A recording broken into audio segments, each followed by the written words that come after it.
Hi, this one's for you if you ever experience anxiety around stepping into a new transition, whether that's going to the next level in your business, hitting your next level of income, or shifting to a more fun and fulfilling way to create the money that you earn. So I'm Sarah Mack. I'm a messaging and mindset coach. I support creative entrepreneurs to have more fun, freedom, fulfillment, and money doing their passion work. I'm currently driving through Quebec up to spend some time in the mountains by a lake for the weekend, and this has been something, this topic of anxiety and what it means and how to navigate it is something that's been coming up a lot in conversation with the women in my community. So if you are a creative woman, you probably suffer from people pleasing and from being empathetic to everyone else around you. And an epiphany that I had the other day when I was thinking about, well, what is that voice of anxiety? It's really one of self-love. It's really that voice that's calling you to pay attention to yourself and take care of your own needs.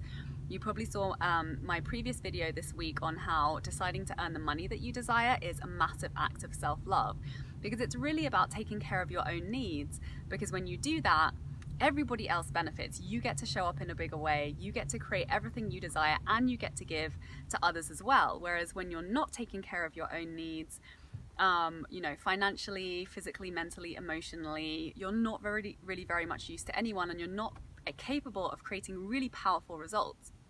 So maybe if you next time you are experiencing that little voice of anxiety where you're worrying about something, just ask yourself, where am I maybe not putting myself first here? What am I being called to take action on in a different way that's really going to serve and support me so that I can show up in a bigger way?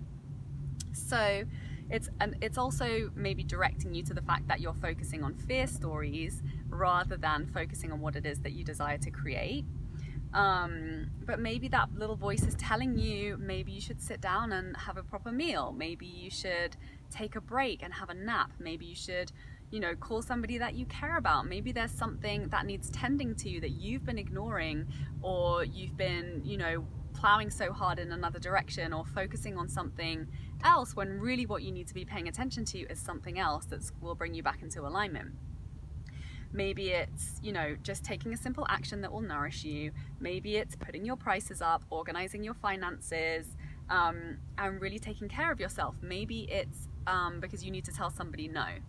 So, it will always reflect back to you, how you're keeping your boundaries, how you're taking care of yourself, how you're taking care of your business, and, really how you're prioritizing in a way that everybody wins. Because when you take care of yourself, everybody else wins. You get to show up in a bigger way, you get to serve more people, you get to create more of an impact, and you get to fulfill everything that you desire. But action is always required. So whenever you are feeling that little niggle of anxiety or fear around something, pay attention to it, listen to it, give it the space, and have a conversation with it and see what it's pointing you to, see what it's trying to get your attention about. Because you always know, when you give yourself the time and space to listen, you always know what's really going on. But it takes courage to do that, because there's probably a reason why you've been avoiding that thing. There's probably some belief that has caused you to resist taking that action. So that's the thing that you really get to look at. So instead of worrying, take the action that will produce the result that you desire. If it's an increase in your income, what actions do you need to take in order to create that? If it's better health and higher levels of energy, more productivity, more momentum, what are the required actions that will help you to create that? And then, to do that, in order to take those actions, you have to release the story in your head around why it's dangerous or it's not possible for you to take those actions.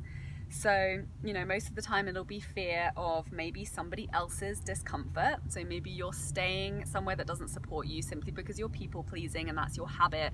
That's your kind of unconscious conditioning, which is very, very common if you're a woman. And the fear around, us doing something or, setting a boundary is normally not actually the way that things will play out if we decide to take action to instigate that. And maybe it's a fear of someone else's judgment. remember, these are all stories in your head. You get to look at them, you get to shine the light on them, and once you do that, once you expose them, it becomes so much easier to move through them and to start to take the action that will bring you the desired results. So don't worry, and take action. And let me know if this is resonating with you, if you found this valuable. And I'll be actually running a free masterclass next week called Conversations That Create Clients, to help you get really crystal clear on the most aligned way for you to sell your services, to increase your prices, really charge your worth, and create the business that works for you and brings you the life, the freedom, the fulfillment, and the impact that you desire, so it just feels really good and you feel in flow. So send me a message and I'll send you the link to sign up for that. And thank you so much for watching. Bye.